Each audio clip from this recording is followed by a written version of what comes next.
anteriormente. Habíamos dicho que el estudio de las religiones comparadas, de las religiones mundiales, vivas actualmente, son muy importantes porque nos ayudan a la evangelización, a la autocomprensión y a la misión de la Iglesia. También habíamos dicho que el ser humano es un hombre o un individuo religioso por naturaleza. Es intrínsecamente religioso, esencialmente religioso. Necesita de la religión. ¿Qué más estuvimos afirmando en la primera clase? Creo que eso fue. Y también estuvimos viendo ya la religión de los hindúes. El hinduismo es una de las religiones más antiguas, tiene textos de 1500 años antes de nuestro Señor Jesucristo. Las fuentes para estudiar el hinduismo actualmente son los Vedas, las tradiciones, las grandes epopeyas también, son algunas de las fuentes que podemos recurrir para conocer el hinduismo. También estuvimos hablando de las religiones telúricas, antes de que comenzaran a tomar forma escrita los libros del hinduismo. Anteriormente, la religión se caracterizaba por ser telúrica. Cuando hablamos de telúrica o religiones telúricas, queremos decir que el grupo de personas o individuos considera una zona geográfica, un porcentaje, un pedazo de tierra como sagrado para diferenciarlo de lo que es profano. La Ñuque Mapu, la Pachamama, son religiones telúricas, porque considera la tierra como algo sagrado o algo luminoso. El hinduismo tiene similitudes con el cristianismo. Ambos tienen escritos sagrados. Sus escritos sagrados son exhalados por sus dioses y escritos también por videntes. Los Vedas son similares a los salmos bíblicos, pues tienen la finalidad de enseñar, alabar a Dios y también a orar. Ambos relatos contienen la narración del diluvio, también la creación del universo y la encarnación de un Dios. Pero también estuvimos viendo, creo que no hicimos ese ejercicio, pero lo estamos viendo ahora, de la diferencia entre el hinduismo y el cristianismo. O lo pasamos muy rápido, sobre la marcha íbamos mencionando la similitud y la diferencia del hinduismo con el cristianismo. Entre las grandes diferencias podemos listar el monoteísmo con el politeísmo. Sin embargo, cuando estudiamos las religiones hindúes, como son tan contradictorias, pluralistas, diversas, sincréticas, entonces dentro de un grupo de los hindúes también existen el monoteísmo. Pero generalmente está ese elemento del politeísmo. Pero no solamente politeísmo, sino también el enoteísmo, animismo, panteísmo, panenteísmo. En el cristianismo es solo monoteísta. Y eso podríamos mencionar la otra gran diferencia. El cristianismo es monolítico, en cambio el hinduismo es mucho más dinámico, más diverso. ¿Qué más? Sus escritos sufrieron modificación del hinduismo, las doctrinas son incoherentes, muy incoherentes, porque podemos encontrar de todos los sistemas y conceptos de los dioses, como son el enoteísmo, politeísmo, animismo, monoteísmo. ¿Qué más? Vemos religiones telúricas, panteísmo, ateísmo, agnosticismo. Todo eso vemos nosotros en el hinduismo. Sus doctrinas son incoherentes, también se caracteriza por el eclecticismo. Se entiende este vocablo, ¿verdad, mis hermanos? Eclecticismo. Si no lo entienden, me comentan, por favor. Por lo menos yo no lo entiendo, profesor. Muy bien. Eclecticismo. El vocablo eclecticismo significa que toma lo mejor, o yo tomo lo mejor de todas las religiones. Si yo quiero ser una persona religiosa, bueno, todos son religiosos, entonces lo que me parece mejor del cristianismo lo adopto y del mismo modo lo mejor del islamismo, del budismo, del jinismo, del judaísmo, del animismo. de las religiones telúricas, todo eso lo adapto y lo echo en una juguera y luego eh, lo enciendo, lo pongo en nivel 2 o 3 y mezclo todo aquello y formo una nueva religión. Eso es el eclecticismo. Tomo lo mejor de las religiones. También es sincrético. Sincrético es una mezcla de muchas ideas religiosas. En cambio, el cristianismo es monolítico. El cristianismo tiene dogmas. El hinduismo no tiene dogmas. Dijimos que una es dinámica, la otra es estática. La dinámica es el hinduismo y la estática es el cristianismo. En el cristianismo no hay conjuro ni tampoco magia, como sí suele ocurrir en algunos de los documentos de los hinduistas. El cristianismo es exclusivista en cuanto a otras religiones. Los cristianos decimos que el único camino de salvación es Jesucristo. No hay otro medio de salvarse. Puede ser muy buen budista, islamista, judío, puede ser muy buen hinduista o alguien que practica el zoroastrismo, pero se va a perder a menos que se vuelva y se convierta a Jesucristo. Somos exclusivistas. En cambio, los hindúes no tienen ese problema del exclusivismo. Ellos son inclusivistas más bien. Incluyen dentro de su sistema, dije, no tienen ese problema. No es un problema para nosotros los cristianos el, el exclusivismo, es la realidad lo que enseñó Jesucristo. El hinduismo entonces no es exclusivista, sino que es inclusivista. Existen variedades de conceptos divinos de los hinduistas respecto a Dios, como por ejemplo el politeísmo, creencia en muchos dioses, el enoteísmo, hay muchos dioses, pero uno de ellos es el principal, el teísmo de impronta monoteísta, algunos hinduistas dicen que existe un solo Dios y los 33.300 dioses con distintos nombres, en realidad no son dioses distintos, sino que el mismo Dios, señalan algunos, con diversos nombres. Otros dicen que son ateos, los sacerdotes, por ejemplo, Brahman, son ateos algunos, pero sin embargo ofrecen sus ritos religiosos y no abandonan tampoco el sacerdocio brahmánico. También panteístas, todo es Dios, un Dios impersonal, para otro un Dios personal. También los avataras. Bueno, todo eso es lo que nosotros encontramos en esta religión. Lo que vamos a ver ahora van a ser las principales ramas del hinduismo y también va a lograr reconocer varios dioses como Shiva y Vishnu. ¿En qué consiste el tantrismo también? ¿Y qué es lo que hace? ¿Cuál es la función que cumple el tantrismo?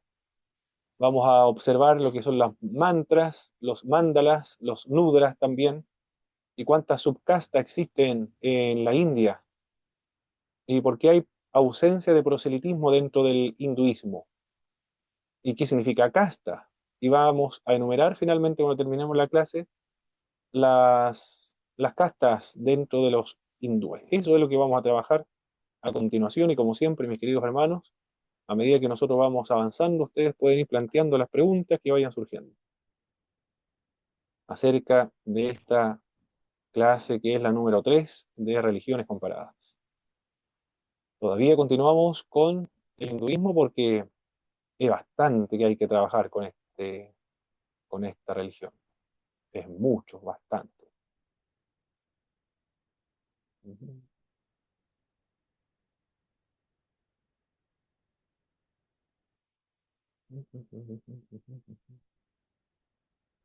Ya.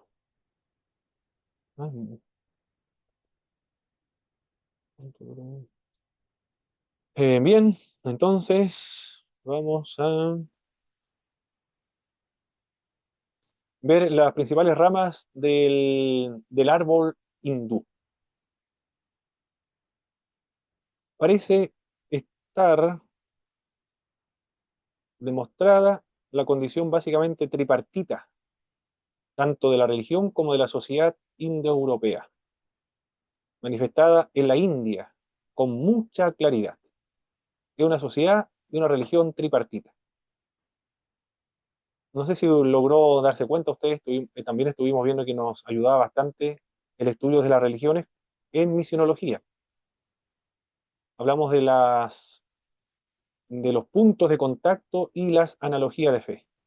Esta organización tripartita de los hindúes, tanto de la sociedad como de la religión, ya podemos emplearlo para hablar y describir la doctrina cristiana distintiva del monoteísmo, a diferencia del budismo con el islamismo, de la Santísima Trinidad.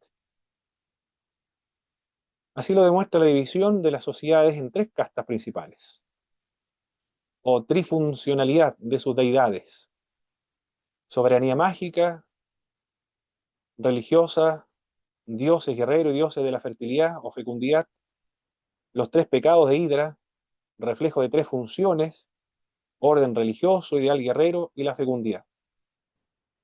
De ahí que el panteón hindú suele estar presidido de una triada divina: Varuna, Hidra y los dos Asvin, llamados antiguamente Nata Nasatya de los orígenes. Se organiza entonces desde este número, el número 3. Una de estas ramas del árbol hindú es el Vishnuismo.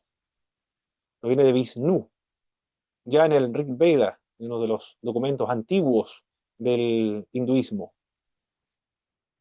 Vishnu, ¿quién es? Vishnu, según la concepción de los hinduistas, es un dios bueno para los hombres, ayuda a Hidra, es el dios más popular dentro de los hindúes. Se le ha dedicado 250 himnos. Vishnu es el conservador del universo. Observe la función que se le atribuye a Vishnu, el conservador del universo. Ahí podemos encontrar otros puntos de contacto. Ellos tienen un Dios que conserva el universo. En el Evangelio de Juan y también en la epístola del apóstol Pablo en Colosenses nos habla acerca de Jesucristo como el creador, sustentador de todas las cosas, el que sustenta todas las cosas con su poder. Tiene una sola cabeza, pero tiene 4 brazos, portadores de un loto, como lo estamos viendo en la imagen, la primera imagen de arriba. De un cetro, de un aro también. Sus seguidores se caracterizan por la tendencia a la unión amorosa con la divinidad. Desde el siglo IV a.C. se convierte en el Dios Supremo Universal. Cuando se convierte en el Dios Supremo Universal, tiene un nombre este sistema religioso que se conoce como el enoteísmo. ¿Qué significa el enoteísmo? Hay varios dioses, aquí lo voy a escribir, enoteísmo.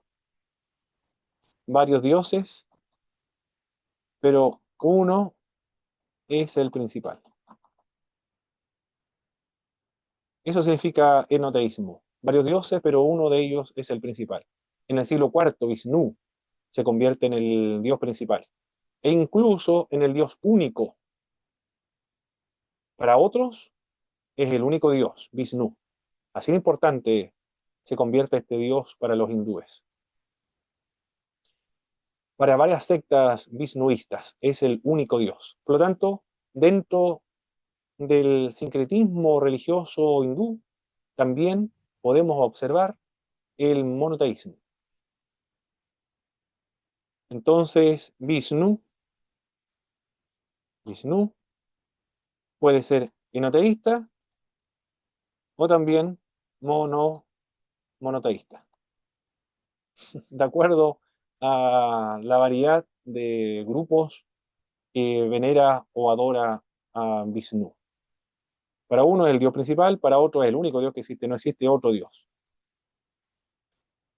Si usted le predica a, a un hinduista y le va a decir Jesucristo es el Dios supremo del universo, el único que existe, él le va a decir, él es Vishnu entonces.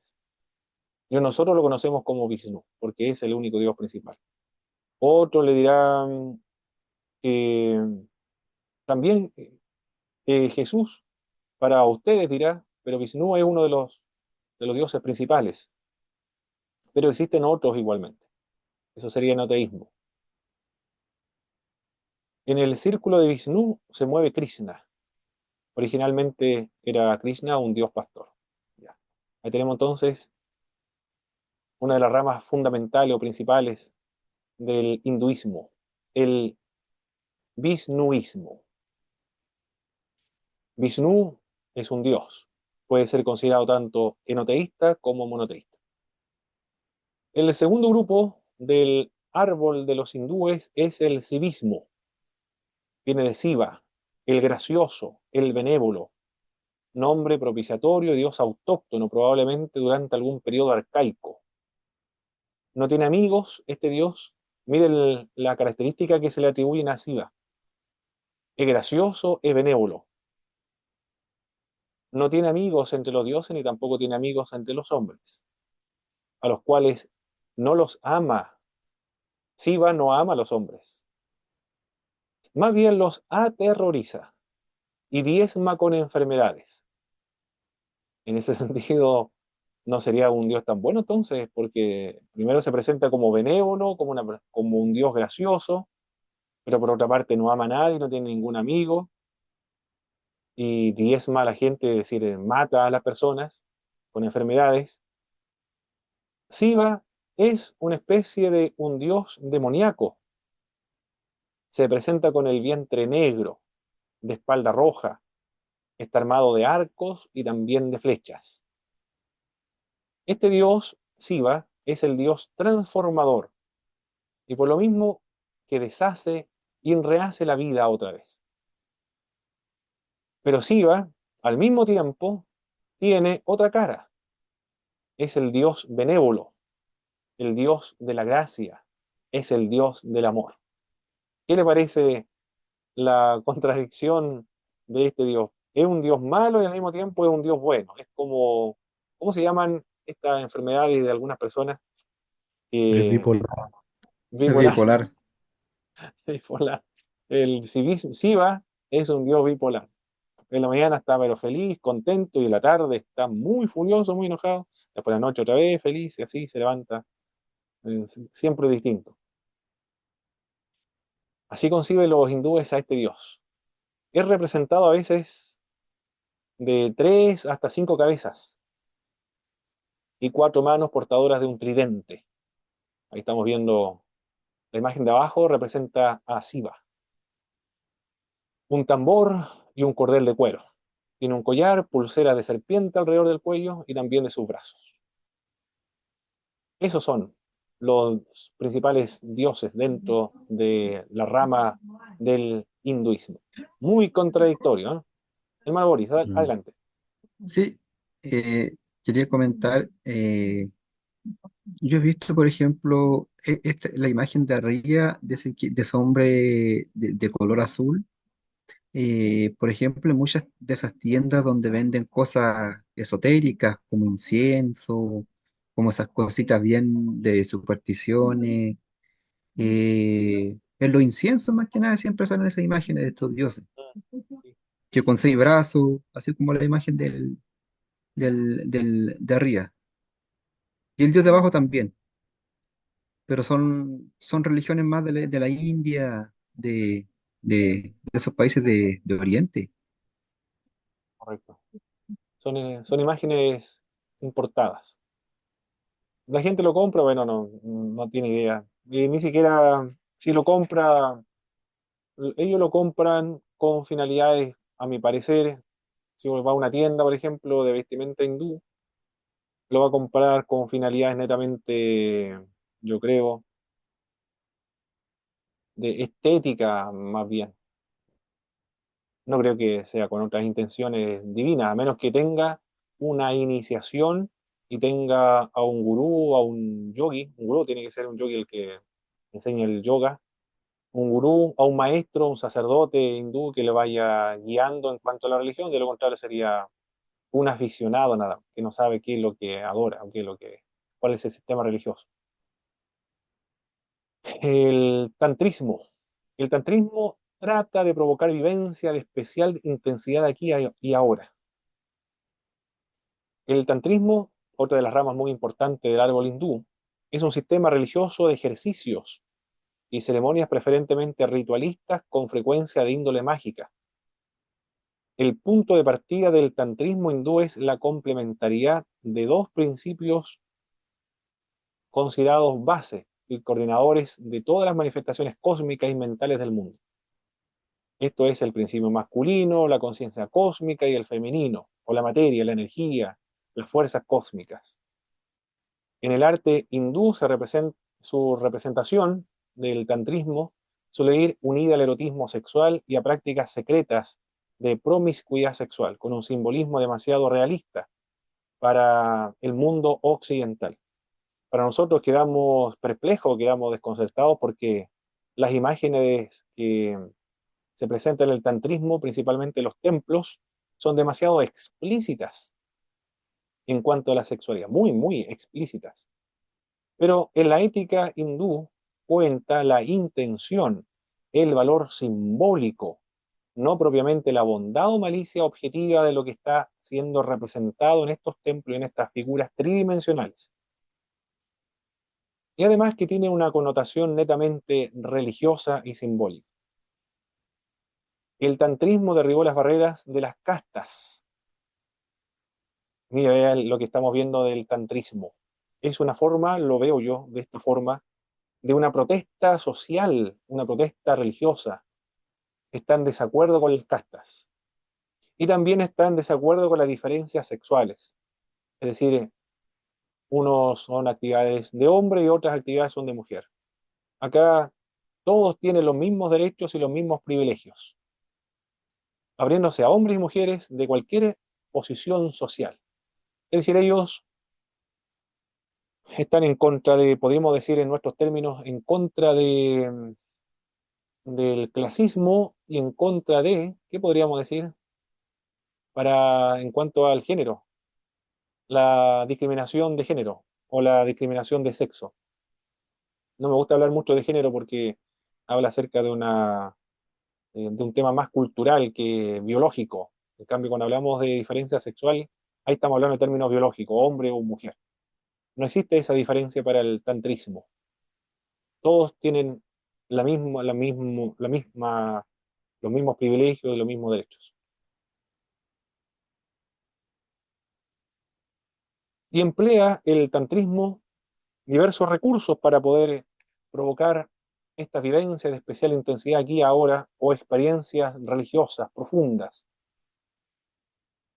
Aquí se parecen el tantrismo a los movimientos carismáticos, ¿eh? De provocar vivencias intensas de espirituales que emplean los movimientos pentecostales, neopentecostales, carismáticos para provocar estas experiencias místicas o experiencias de intensidad espiritual. Los hermanos me estaban explicando ayer la oración, el ayuno, los retiros espirituales, la meditación en la palabra, y las vigilias también. ¿Qué más? La música, claro que sí, la música, el sonido de los instrumentos musicales, son algunos recursos para tener esas experiencias espirituales profundas.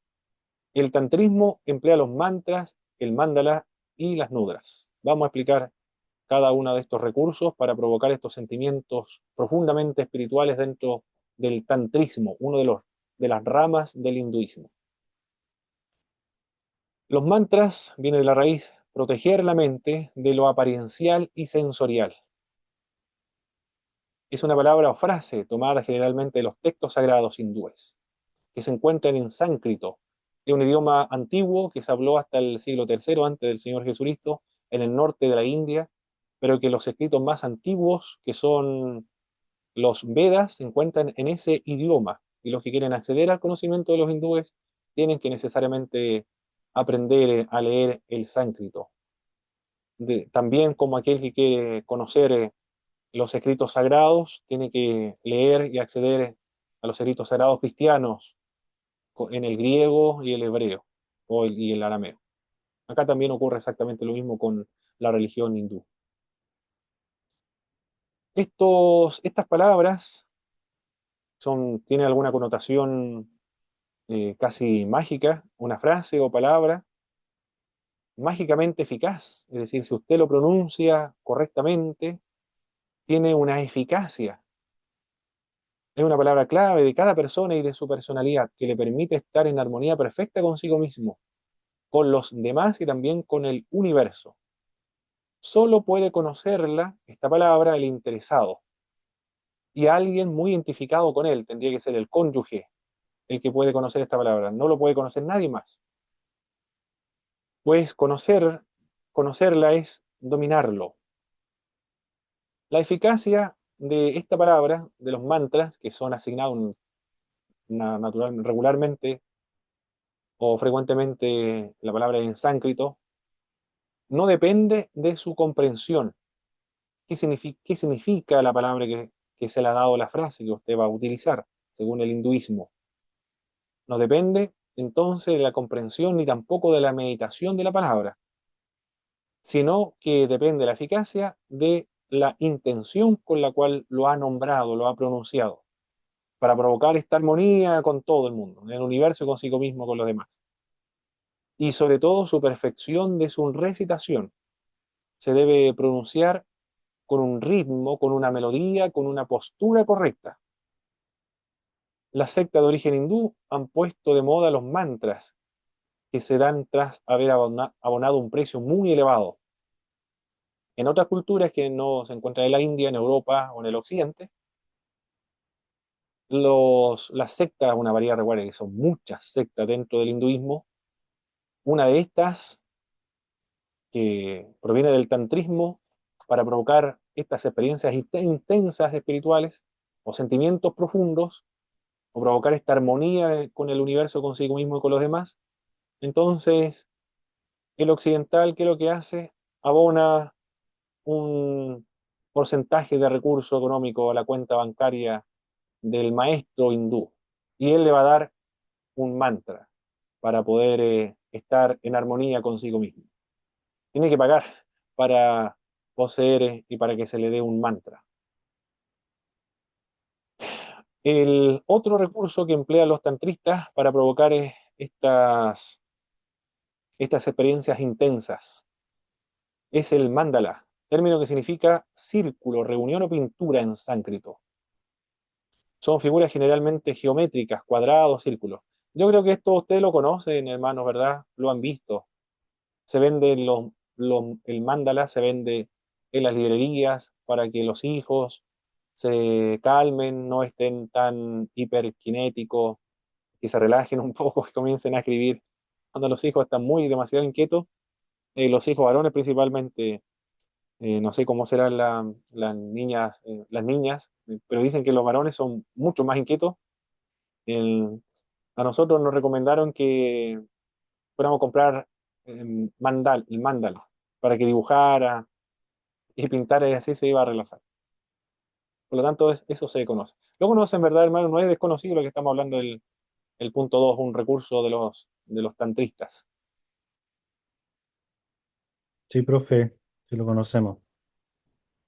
Bien, ha llegado al occidente, elementos del hinduismo, de allá del oriente, está acá presente. Bueno, estamos en una época de la posmodernidad y de la globalización. Por supuesto que esos elementos están acá también. En las cuales se inscriben o insertan categorías de Buda, de bodhisattvas o espíritus, etcétera.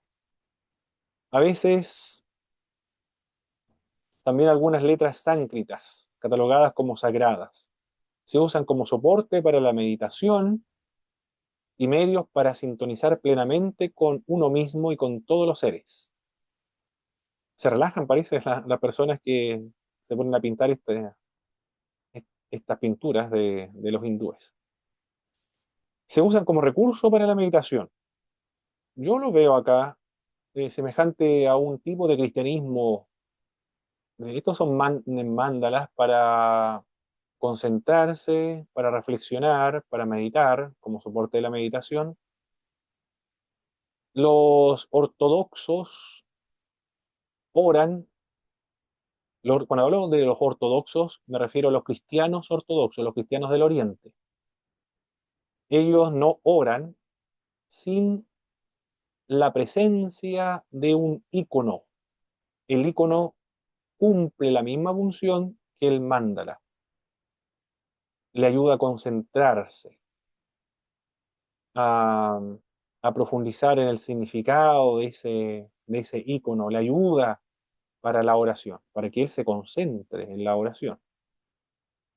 Los católicos romanos creo que utilizan estos, ¿cómo se llaman estas cositas? Como pulseras que van moviéndose. Son muy similares a los islámicos. El El rosario, rosario. el rosario. Habría que preguntarle a un católico romano cuál es la finalidad del rosario. Yo creo que es para concentrarse a medida que va avanzando y no se olvide de cuánta Ave María y Padre Nuestro tiene que realizar. Me parece mucho que esa es la razón. Los cristianos evangélicos, los pietistas, en sus Biblias también habían imágenes. En sus Biblias tenían imágenes y esas imágenes le ayudaban también para la oración.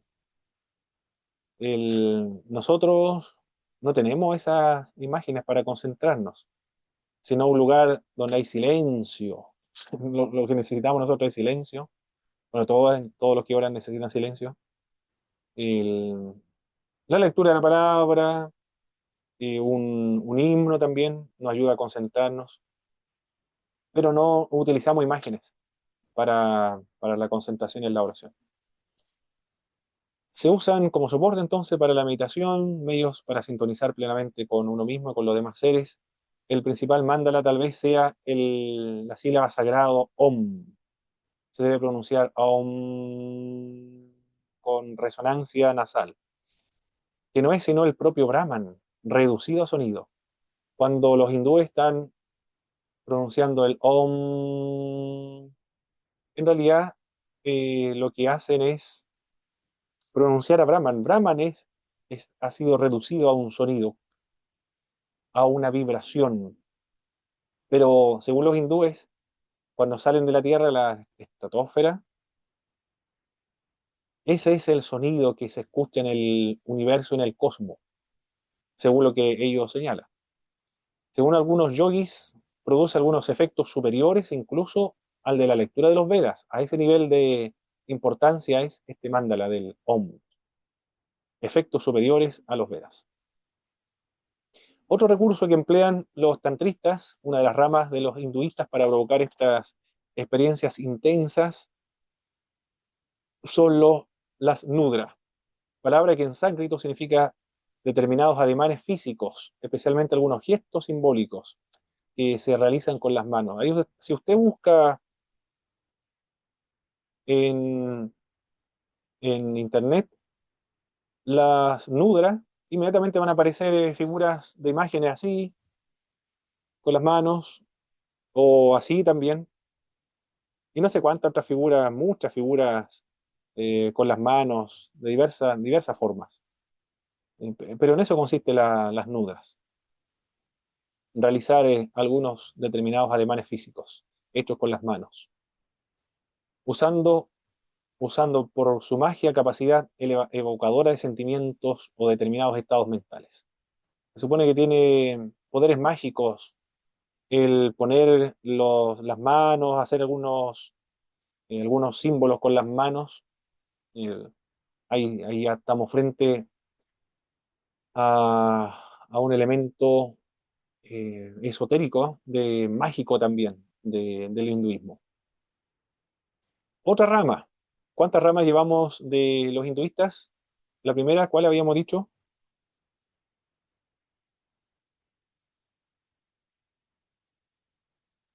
Isnoísmo El Vishnuismo, vinismo. sivismo y y tantrismo. tantrismo. Muy bien. Y ahora el saktismo. Aparece marcado por el signo femenino. Tiende a situar a un sakti o diosa en la cima del panteón, generalmente la esposa de Shiva. Es la representación de la energía y potencias divinas. de su poder creador y renovador de todo. La Sakti es la supervivencia más o menos alterada de la Suprema Madre Tierra de la religión telúrica pre-indoeuropea o antes de que existieran los Vedas, los escritos sagrados hindúes. Entonces una personificación de la Madre Tierra, de la Ñuque Mapu o de la Pachamama. En el quechua, creo, o en el aymara es Pachamama, en Mapudungun es la Ñuque Mapu. La Ñuque es la mamá y Mapu es la tierra. Uno de sus nombres más conocidos es de Kali, femenino de Siva, con su collar de calaveras. Es medio espeluznante la imagen, collares de calaveras, y su falda hecha de brazos corados, recordatorio de la muerte y de que en cuanto diosa del tiempo se encarga de la destrucción del mundo. También entonces dentro del hinduismo se encuentra esa idea de la destrucción del mundo. Claro que en la historia o el concepto histórico, ya lo habíamos dicho, creo, del hinduismo, el concepto de la historia del hinduismo es cíclico, ¿verdad? Cada cierta cantidad de tiempo, de miles y miles de años, la Tierra termina, pero esa destrucción tiene la finalidad de volver a rehacer otra vez lo mismo y se vuelve a repetir el ciclo una y mil veces. Por eso que todos ellos necesitan salir de ese círculo de distintas eras y dentro de estas eras, estas reencarnaciones, con la finalidad de volver a serlo, de volver a existir realmente, porque para el hinduismo este mundo es ilusorio. El único realmente que es y existe de verdad es Brahman. Puede ser personal o impersonal. Como sea que se vea a Brahman, todos desean unirse a Brahman, quieren ser Brahman otra vez. En el Neolítico fue representada por una piedra negra, como Afrodita en Pafos, la Cava de la Meca de los islámicos, donde todos van a realizar una vez, por lo menos en su vida, de los islámicos, tienen que ir a la Meca a visitar la Cava, una piedra negra. Las feministas indias la han tomado como símbolo por ser mujer dominadora, diosa del amor, de la lucha entre los demonios, diosa de la vida y de la muerte. También hay una diosa ahí y es la que han utilizado las feministas para su reivindicación.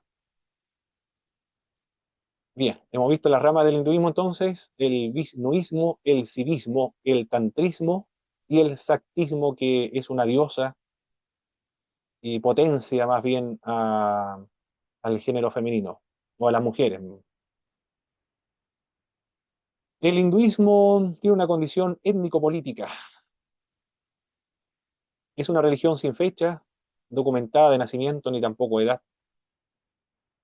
Se puede remontar o se puede iniciar cuando comenzaron a escribirse los Vedas, 1500 años antes del Señor Jesucristo, pero no se sabe cuánto tiempo antes se cultivó la religión hindú. Tiene elementos telúricos antes de que existieran los Vedas.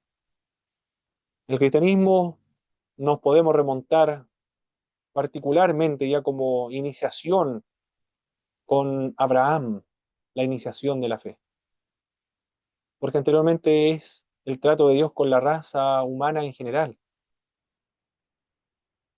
No sé, quizá algunos dirán, quizá con Noé o con Enoc. Con Noé precisamente porque él, él es el padre, segundo padre de la humanidad, y después la promesa es hacia los semitas, por medio de Sem, vendrá el Redentor del mundo, pero yo lo dejaría particularmente con Abraham, porque Abraham, si bien es cierto, es de la línea semita, pero en la Biblia habla acerca de sus antepasados de Abraham como idolátricos. Aunque sean semitas, se perdió, se corrompió al parecer el monoteísmo, y Dios tiene que sacar a un hombre de uno de los caldeos, que es semita, para comenzar a revelarse a este hombre y formar el monoteísmo, que va a costar mucho trabajo en el pueblo hebreo de arraigarse en ellos, porque El pueblo hebreo precisamente fue destruido por ser igual a los hinduistas. Eran muy parecidos, eran integristas, eran sincréticos. Al estudiar el hinduismo, mis hermanos, son las mismas características del pueblo hebreo en este concepto del politeísmo, animismo, panteísmo, enoteísmo, monolatría. Impresionante, tenían muchos, muchos dioses. Pero volvieron a ser monoteístas o volvieron a... Los profetas eran, sin embargo, los profetas de Israel eran monoteístas, pero ellos van a ser colectivamente, y la población en general va a ser monoteísta cuando regresen del cautiverio babilónico en el 538 antes del Señor Jesús.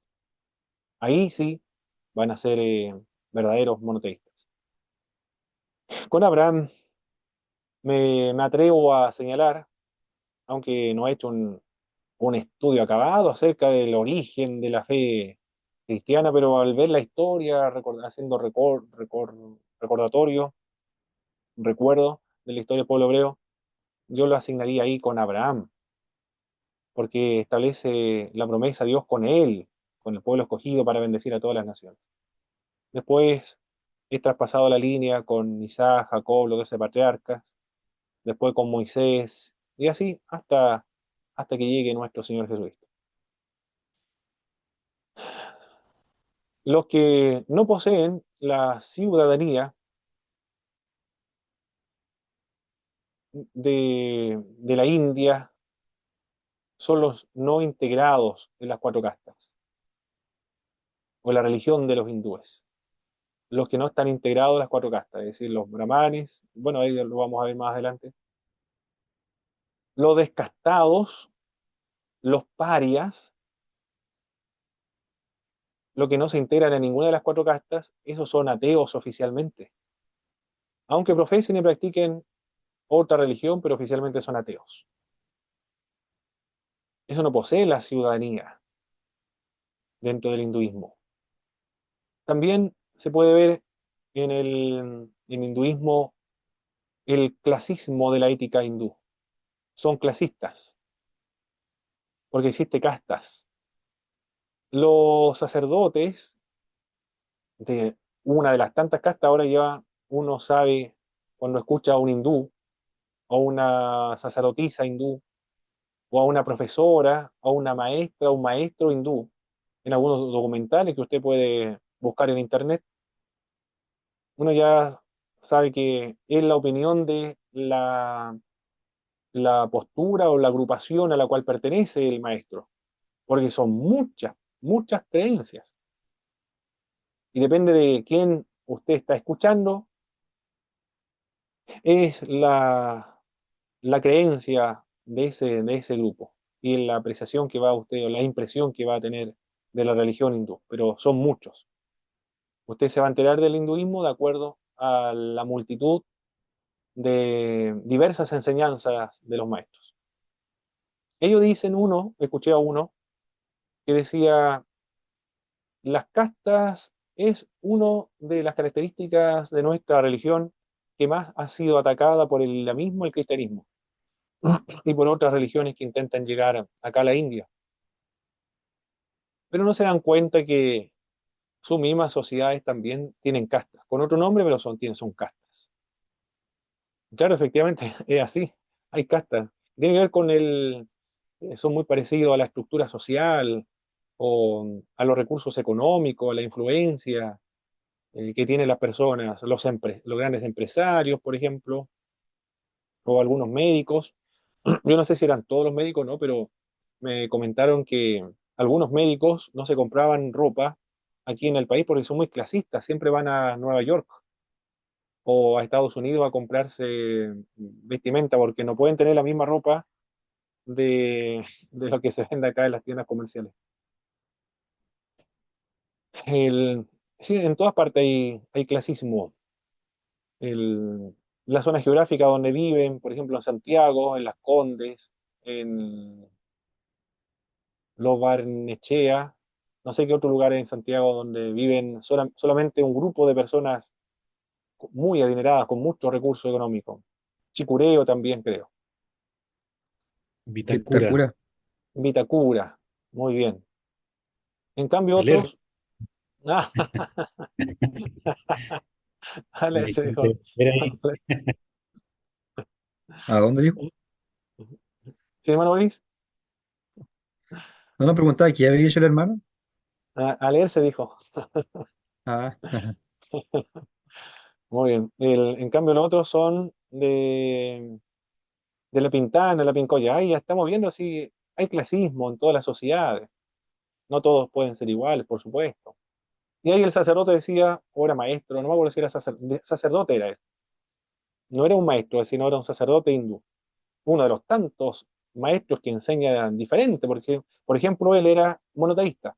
Pero él decía que de todos los dioses hindúes son distintos nombres del mismo Dios, porque unos son monoteístas. Era un español, pero de origen hindú y que en realidad es hindú totalmente, definitivamente. Es un maestro, sí, tiene grados dentro de su religión. Y también él criticaba en todas las culturas, además que es muy necesario porque deben haber personas que dirijan, que gobiernen, que sean empresarios, que dé riqueza, que dé también trabajo. Hay otras personas que tienen que atender la salud, otros tienen que enseñar, otros tienen que hacer los trabajos fuertes, otros tienen que trabajar en el mar, uno tiene que dirigir, otros tienen que obedecer. Es decir, en todas las culturas, en todas las sociedades, existe lo que en la India se le denomina castas. La diferencia, sin embargo, es que las castas son inamovibles. En cambio, las otras, sí, en nuestro país sí se pueden ascender o descender de la escala social. Esa es la diferencia. Pero de verdad, en todas las culturas, en todas las religiones incluso, existen estos elementos de clasismo. El término derivado del latín castus, puro, usado en épocas tardías para designar algunas notas del sistema social indio, del siglo XVI después de Cristo. Sin embargo, el casta en hindú no significa puro, eso se lo dieron los. ¿Quiénes fueron los que le dieron este término? Fueron los portugueses. Ellos fueron los que le dieron este nombre castas, a esta diferencia social en la India. También dentro de la India existe, en el hinduismo hay ausencia de proselitismo formal. No existe proselitismo, al menos durante bastante tiempo y siempre como una norma general, el hinduismo no ha tenido cabida la práctica del proselitismo. Nadie quiere ganar a otro para su propio grupo religioso. Proselitismo significa eso, tratar de proselitar a otro. Proselitismo, a ver, proselitismo evangélico. Bueno, dentro de los católicos dicen, por favor, le dicen a los que trabajan en las Fuerzas Armadas, si es militar, en el ejército, le dicen a un pastor que es evangélico, por favor, nosotros sabemos que usted es pastor, pero no comienza a proselitarnos a nosotros, a los que están haciendo servicio militar en donde usted se encuentre o su influencia. Y también había otro que era sacerdote católico. Dentro del catolicismo, ellos ven que los evangélicos hacemos proselitismo, porque nosotros lo vemos como incrédulos o como personas que no han experimentado el nuevo nacimiento. Dentro del mundo evangélico también existe proselitismo. Algunos tratan de ganar a otros para su movimiento religioso. Actualmente el movimiento, el nuevo calvinismo, un movimiento deliberadamente y declaradamente proselitista, es decir, hay que reevangelizar América Latina. Es un movimiento proselitista. Los ortodoxos también, sí, también los ortodoxos son proselitistas en ese sentido. Una gran cantidad de ortodoxos allá en Santiago, en la iglesia, no recuerdo el nombre, Santísima Virgen María, creo que se llama la iglesia, pero una iglesia ortodoxa de Antioquía de Siria. Y ellos tienen mucho éxito actualmente en Chile. Yo no sé si usted lo verá mal o no, pero es una iglesia hace un tiempo atrás desconocida para todos nosotros, pero que ahora tiene una cantidad de bautizados, pero impresionante, tanto católicos romanos como protestantes y evangélicos están llegando a la iglesia ortodoxa de Antioquía de Siria, en Providencia, Santiago. Y ahí usted va a ver algunos hermanos nuestros, ex hermanos nuestros, que se bautizaron en la iglesia ortodoxa y comenzaron a ser iniciados en la fe ortodoxa, criticando a los evangélicos protestantes. Bueno, eso es proselitismo, tratar de ganar a otros para su propia agrupación religiosa. En el hinduismo no existe el proselitismo. Nosotros los protestantes evangélicos somos católicos romanos, ortodoxos, no tanto, aunque ahora sí. Todos nosotros, principalmente los evangélicos, los luteranos, anglicanos no tanto, pero los evangélicos sí, pentecostales, neopentecostales también son proselitistas, tratan de ganar a otras personas para su fe, a los incrédulos. En cambio, los hindúes no existe proselitismo formal entre ellos, pues se pertenece al mismo por el nacimiento de acuerdo con ciertas condiciones étnico-políticas, a saber, de padres integrados en una de las cuatro castas. No tratan de ganar a otros. No hay competencias en cuanto a las castas dentro de los hindúes. El protestantismo estadounidense, el evangelicalismo estadounidense, tiene esa característica de la competencia en cuanto a temas religiosos. Se compiten. ¿Quién tiene más miembros adherentes para su iglesia? ¿Quién es la iglesia más exitosa? Bajo distintos criterios. Puede ser en cuanto a la cantidad de miembros, pueden ser en cuanto a la cantidad de misioneros que tengan en el mundo, o puede ser en cuanto a la articulación del dogma, o puede ser en cuanto a la ayuda social. Esos son los criterios para establecer el éxito de una iglesia. Si tenemos colegios, asilos de ancianos, orfanatos, colegios, universidades, entonces somos una iglesia muy exitosa. Para otros, eso no es un criterio válido, eso no son otra razón. Bueno, todo eso depende de cada una de las iglesias. En cambio, los hindúes no hay proselitismo bajo ningún aspecto. Castas y subcastas. La estructuración de la sociedad en cuatro castas son innumerables subcastas. Se han contado 5.000. Después se le va a hacer esta pregunta cuando finalicemos la clase. 5.000 subcastas existen hasta el día de hoy. Todavía vigente, en no pequeña medida, a pesar de su provisión en la moderna constitución de la India del año 1947, todavía existe las subcastas. Aunque oficialmente no debería existir, pero eliminar una cultura, una práctica milenaria por medio de una legislación y una constitución moderna del año recién 1947 va a eliminar una práctica milenaria. Eso es una utopía. Es muy difícil eliminar una práctica de miles y miles de años. La casta es un grupo corporativo, cerrado, hereditario, se hereda, con costumbres propias respecto de la alimentación. Deben comer dentro de las castas, hay reservas en cuanto a la alimentación y comida. También hay reservas en cuanto al matrimonio. El matrimonio debe ser endogámico. ¿Se entiende lo que es un matrimonio endogámico, mis hermanos? Por favor, me comentan si no se entiende esta idea. Por lo menos yo no lo entiendo, profesor. Muy bien. Endogámico, nadie lo había escuchado, mis hermanas, hermana Karina, hermano Alexis. Endogámico. No, profe. No, es término nuevo entonces. Endogamia. Lo voy a escribir entonces. Sí. Tampoco lo había escuchado, pero creo que debe ser dentro de la misma clase, de la misma En- casta. no, eso es, endogámico. Endogámico, endogamio.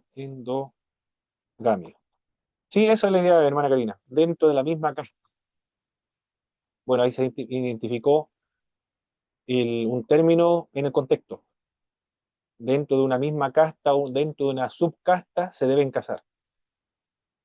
El, Endogamia en realidad viene de un casamiento dentro de la tribu, dentro del clan o cercano a la familia. Esa es la idea de endogamia.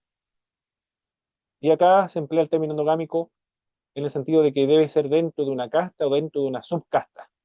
Es casi lo mismo dentro del clan, dentro de, de una tribu. Pero eso es. Porque si se casan con castas diferentes ya es un colapso social, un colapso ya, una destrucción familiar que desestabiliza la armonía cósmica prácticamente para los hindúes. Pero eso es una casta, con muchas restricciones alimenticias, imagínense, con vestidos, ornamentos y señales distintivas de cada una de estas castas, a fin de evitar el trato indebido y el consiguiente contagio socio-religioso. Claro, si todos están vestidos del mismo modo, entonces yo me voy a poner a conversar en la calle con cualquier persona y ¿qué puede ser? Con un colega de trabajo que se viste igual y no conversamos de temas religiosos, voy y me voy a comer un completo, tomar una bebida en el momento del recreo y luego vuelvo a trabajar otra vez. Y resulta que es de otra casta que no me puedo relacionar ni comer en la misma mesa y no podemos comer los mismos alimentos, entonces voy a tener problemas. Tiene que haber una distinción de vestimenta y ornamento y señales distintivas igualmente. O de un joven que se enamore de otra joven de otra casta. Un brahman se enamora de un sudra, va a tener problemas muy serios, familiares, culturales, en todas las... No, es un tema muy complejo. Para nosotros acá no es tan complejo eso. Para la cultura de los hindúes sí, es una tragedia para esta cultura. Profe, ¿Sí, hermano Alexis? ¿las castas pasan netamente por un tema económico? No, mi hermano Alexis. No, no es un tema económico.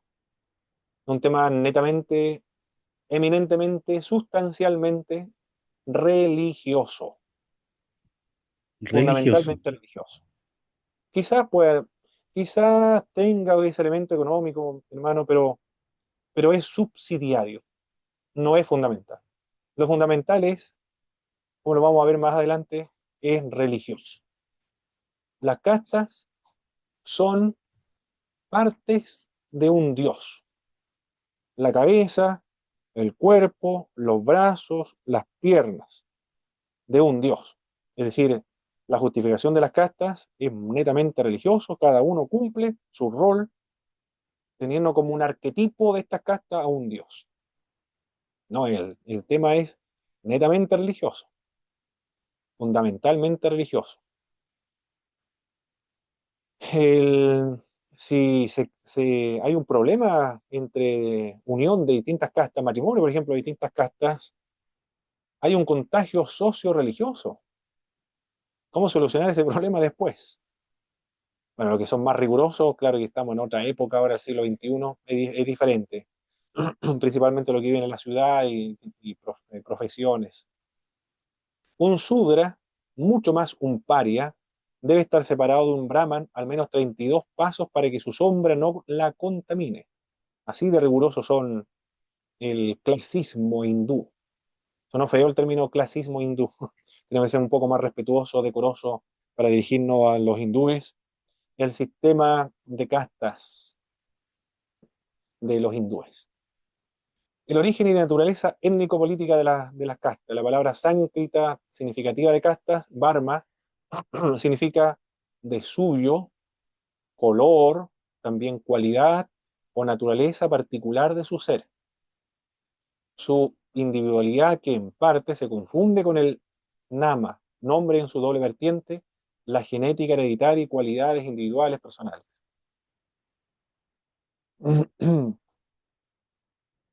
La identificación de color y casta es sin duda una designación de resonancia racial y también social, pues el color blanco, rojo, azul y negro es el distintivo tradicionalmente correspondiente a cada una de las cuatro castas.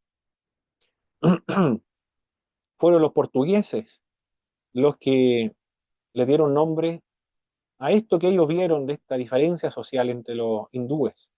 Le denominaron ellos castas. que significa puro, no mezclado, significa, para los portugueses.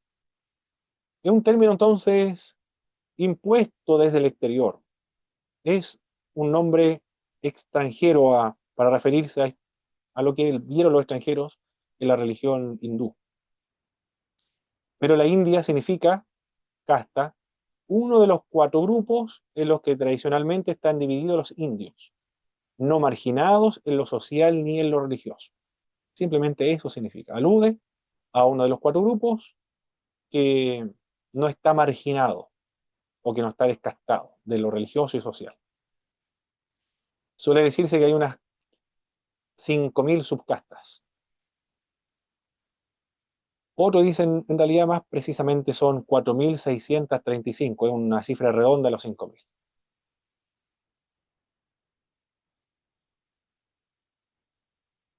Con respecto a los dacia y a los arios, dacia era la designación de los autóctonos, los originarios de la India, los vencidos, de religiosidad telúrica, los de piel negra, evidentemente mucho más morena de los indoeuropeos, que llegaron, que fueron los invasores, más o menos rubios, de religión celeste y étnica política.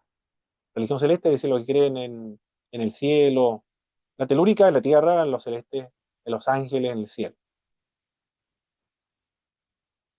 Una religión celeste y étnico-política. Los aria, nobles significan sánscrito, de donde arios, que comprende a las 3 castas superiores.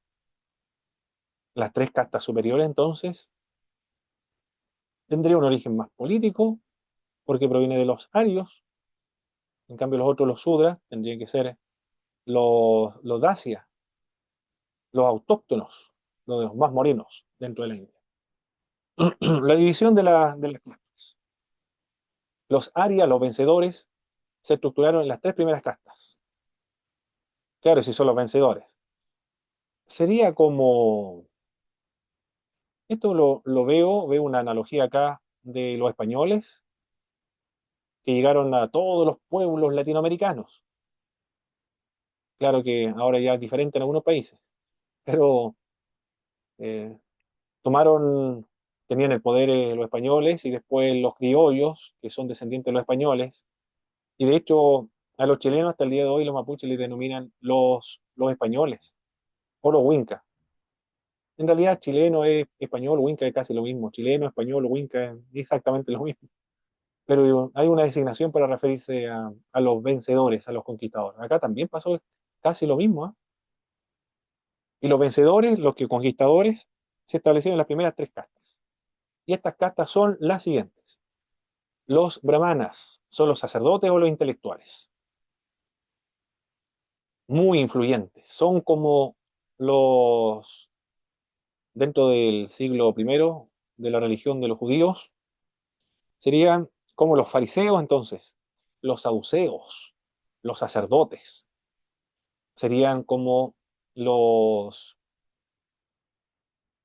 escribas.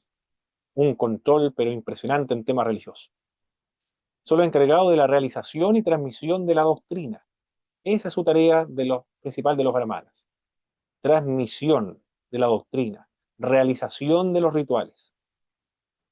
Religiosa, que era la prevalente, incluso la única existente al principio, y de los ritos tradicionales de los hindúes. Es fundamental entonces los brahmanes, porque los otros pueden ser destruidos, supongamos que hay una guerra y lo único que sobreviven los brahmanes, la religión hindú sobrevive, porque ellos son los encargados de la transmisión de las tradiciones y de las doctrinas, de los ritos del hinduismo. En nuestros días no suelen poseer el poder político, ni de los medios de comunicación social, tampoco el poder económico, pero su influjo social es enorme. Estos son los pesos pesados de la India. Los que quieren ir a ganar la India para Jesucristo, ¿a dónde creen ustedes que se van a ir? A los brahmanes. Y eso lo intentaron hacer en los jesuitas. Se fueron a ganar a los brahmanes para el evangelio porque sabían ellos. Nos ganamos a los brahmanes, nos ganamos a todos los indios. En nuestros días, no suelen poseer el poder político, pero sí el influjo social, tal vez mayor que antes, por la vigencia de sus creencias, por su sistema de vida. Son vegetarianos. También practican la no violencia, respeto de la vaca. La vaca para nosotros los occidentales nos vemos a la vaca como sagrada para los hindúes, pero no es sagrada. El sacerdote que escuché que estaba dando una conferencia en España, en YouTube lo vi, decía que la vaca no es sagrada. La vaca es simplemente la que nos proporciona la leche. Cuando éramos niños, nuestra mamá nos proporcionaba la leche. Ahora que ya somos grandes, la que nos proporciona la leche es la vaca. Yo no voy a matar a mi mamá, la que me dio leche cuando era pequeño. Tampoco yo voy a hacer lo mismo con aquella que me da leche ahora cuando soy adulto. Ahí, ¿qué le pareció la explicación por la cual no hacen daño a la vaca? ¿Lo convenció o no lo convenció para no comer vaca? Según la cosmovisión hindú.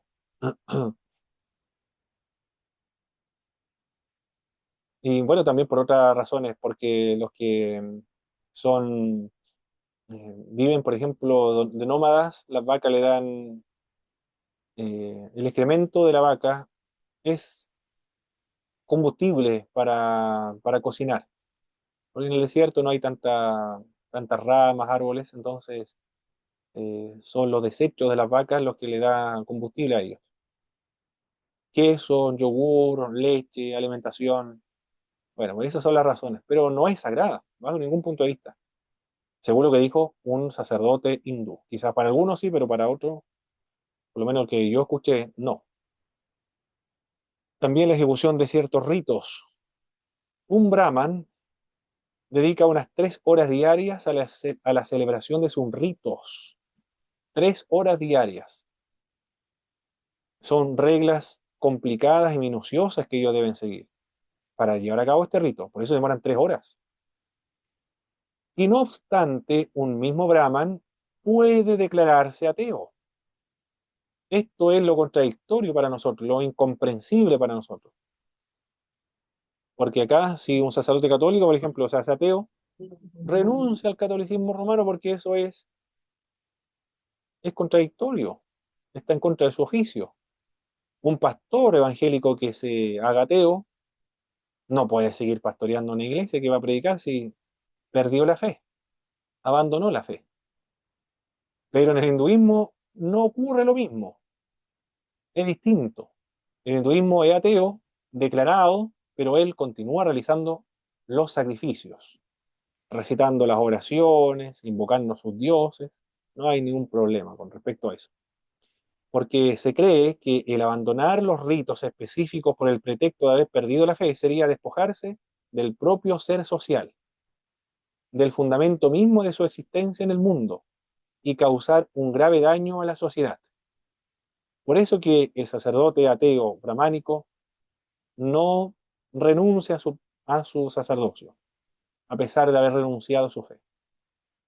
Igual hay un elemento ahí religioso porque dice, renuncia al fundamento mismo de su existencia en el mundo. Él está allí para ser un sacerdote brahmánico, aunque no crean en ningún dios. El otro grupo, los casátriyas, son los nobles o los guerreros. Son los que tienen el poder político, temporal, las funciones administrativas, judiciales también del gobierno. Estos son los políticos entonces. Los jueces, políticos, jueces, nobles y guerreros son los casátriyas. Recuerden que son de los arios, estos fueron los que llegaron, son los conquistadores. Por eso que está dentro de estas primeras 3 castas. A estas castas pertenecieron los fundadores del budismo y del jainismo, de los casátriyas. Los vaisyas son los agricultores, ganaderos y los comerciantes. Esto sería entonces como la clase media. La función y competencia de la casta abarca la agricultura, la ganadería y el comercio. Y también están los sudras, servidores de las castas superiores. Aquí están entonces los autóctonos, los que fueron vencidos por los arios cuando llegaron a conquistar este territorio. Servidores encargados de los trabajos necesarios para asegurar lo puramente material de la colectividad, y cuyo destino natural es servir a las tres castas superiores. Los sudras convertidos al cristianismo son muchos de estos sudras, o provienen los cristianos, provienen principalmente de esta casta, de los sudras. Bien, el otro son los parias. Los parias son los sin casta, es decir, los que no pertenecen a las cuatro castas. Son los descastados, carecen de derechos cívicos, oficialmente son sin religión, son ateos, oficialmente, aunque crean en muchos dioses. Paria es un término tamul, nombre europeo de los llamados apricia, los intocables por los indios.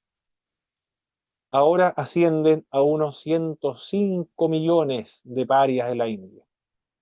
Los de la casta superiores no pueden entrar en la casa de un paria, ni en un lugar donde esté un paria, ni comer en su presencia, ni beber el agua sacada por él, ni recibir nada de sus manos, ni utilizar algo usado de los parias. En algunas regiones de la India, los parias pueden salir de sus chozas y andar por las calles solo de noche. No puede darse a conocer durante la luz del día. Gandhi y sus imitadores lo van a llamar los hijos de Hari o Vishnu, los hijos de Dios, a los sudras y a los parias. Si se cae, yo me estoy imaginando al presidente de la República, el que falleció en un accidente aéreo en su helicóptero, Piñera, tuvo un percance con su helicóptero y tuvo que aterrizar de emergencia no me acuerdo dónde, pero cerca de la región de la Araucanía. Y las personas lo fueron a ayudar a atender, a ver qué pasaba, qué le podían ayudar. Yo me imagino un brahman o un casátriya en un helicóptero y de emergencia aterriza en un barrio donde están los parias y está accidentado. Está inconsciente incluso, otro está consciente, están muy mal heridos, pero no permitirá, según sus tradiciones, ninguna ayuda de un paria, porque tiene que estar a varios metros alejado de un paria. Entonces los parias que van a observar una persona que va a morir si nadie le ayuda. Complejo. Yo no sé si habrá ocurrido una situación como esa.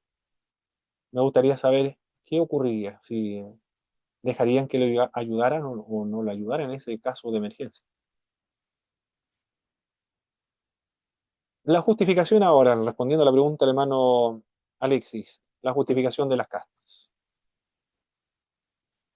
La procedencia divina de las castas parece ligada a las diferentes partes del cuerpo de Purusa. Aquí vamos a mencionar a este dios. Tiene una justificación religiosa.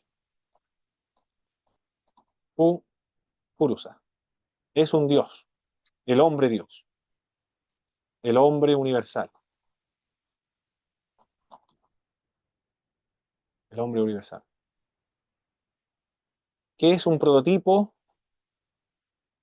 Prototipo o arquetipo de los hombres. Entonces, la cabeza de este dios serían los brahmanas. Los brazos, bueno, están los brazos nada más, brazos, entonces serían los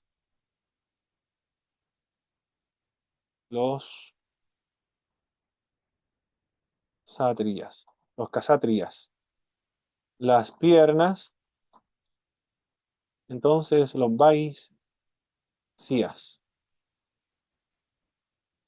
Y los pies, entonces serían los sudras. Ahí está. Esa es la justificación de las castas en el hinduismo. El hombre universal, el prototipo, arquetipo de todos los hombres, a imitación de este dios Purusa, la cabeza serían los brahmanas, los brazos, los kshatriyas, las piernas, los vaisyas, y los pies, los sudras. Esa es una razón de la justificación y la existencia de las castas. Y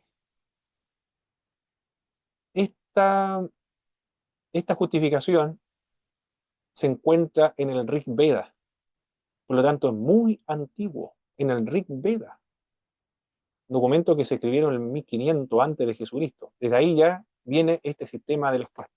En los textos más antiguos del hinduismo ya está presente las castas. No es algo que se idealizó o se forjó posteriormente, sino que viene desde los textos más antiguos.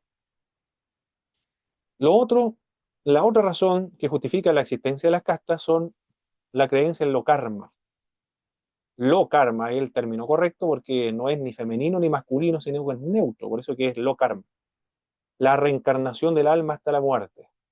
Según sea más o menos positivo o negativo lo karma, se reencarna en una casta superior o inferior, e incluso en un animal. Lo karma hace que el ser o la situación o la posición social o el conocimiento, la ignorancia, bondad, malicia de una persona estén condicionados por el comportamiento de su alma en sus existencias anteriores, así como que su conducta en la vida actual determinará las condiciones de su existencia en el futuro, en las futuras reencarnaciones. Actualmente, cuando se habla acerca del karma, no sé si usted lo ha escuchado en sus colegas de trabajo o los compañeros de curso de los hijos, hablan de eso es el karma.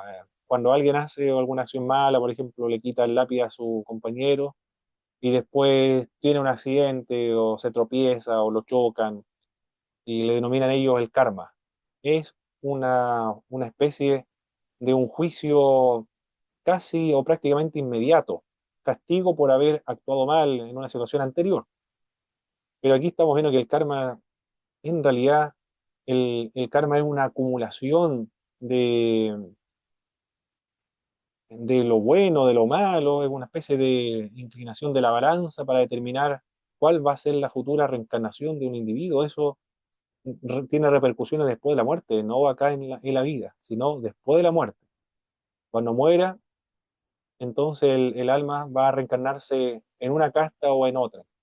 Si el ser humano cumple con todos los requisitos, o un indio o un hindú cumple con todos los requisitos dentro de esa casta en la cual le correspondió vivir, tiene las posibilidades de ascender e incluso tiene la posibilidad de alcanzar el nirvana, si acumula buen karma, que es la aspiración de todos los hindúes.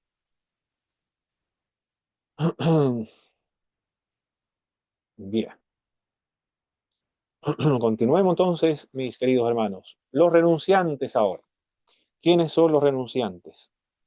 Aquí vamos a andar rápido con respecto a los renunciantes. Son ascetas. ¿Qué son las ascetas? Aquellos que renuncian al mundo, que renuncian a la riqueza, renuncian a su casa, renuncian a su vida, renuncian a todo con la finalidad de poder servir a sus respectivos dioses. Son las válvulas de escape en el férreo sistema de las castas para la seguridad del mismo sistema. La aspiración de todo hinduista es la fusión con Brahman, es unirse a Brahman. Brahman es una especie de un mar y todos los seres humanos, los hindúes, son como gotas. Mientras es una gota, es distinto al mar. Es una gota, no es el mar. Pero cuando cae al mar, pierde su identidad, ya no es una gota. No se puede distinguir cuál es la gota y cuál es el mar. La gota se ha desintegrado, ha dejado de ser una gota y ahora es el mar, parte del mar, o es el mar mismo. Todo hinduista, eso es precisamente lo que quiere alcanzar, fusionarse con Brahma. Es un Dios impersonal. No tiene voluntad, no tiene sentimiento, no tiene inteligencia. Para otros sí, tiene, es algo personal.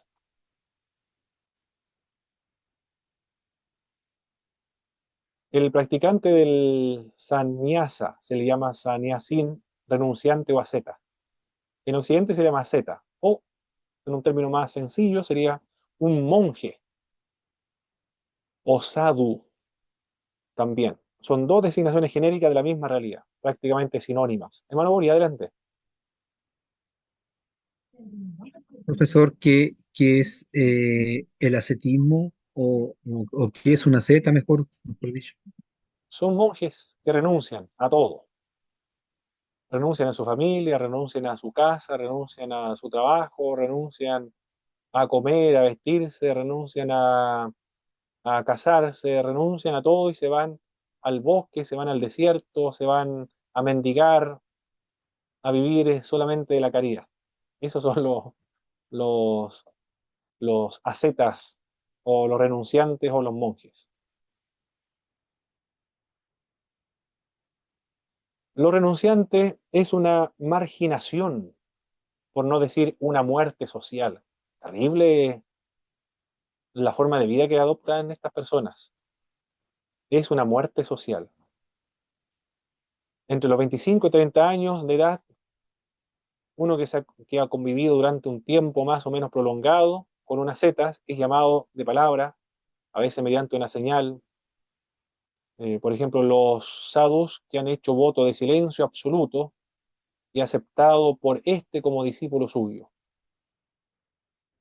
El discípulo renuncia a sus propiedades materiales, renuncia a su mujer, renuncia a sus hijos, se, le, se los encomienda a un familiar o se le encomienda a algún amigo, renuncia a su nombre propio, renuncia a los dioses familiares, renuncia al modo de vestir, renuncia a la ropa del hombre común, no vuelve a cortarse la cabellera ni la barba jamás.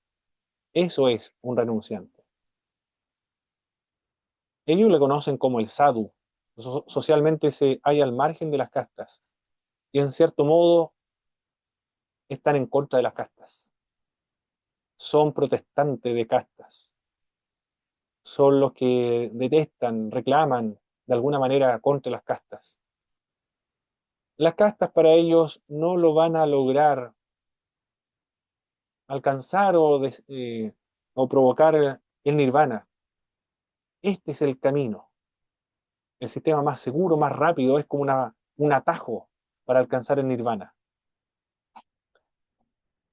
Más aún, su gurú o maestro le enseña a ir más allá de la religión misma en cuanto a sistema, a de la identificación con un Brahman por sí mismo. Deben identificarse a sí mismo como Brahman, de hecho. De ahí que fueron dos sadhus, llamados luego Buda y Jina, los iniciadores de dos principales ramas heterodoxas del hinduismo.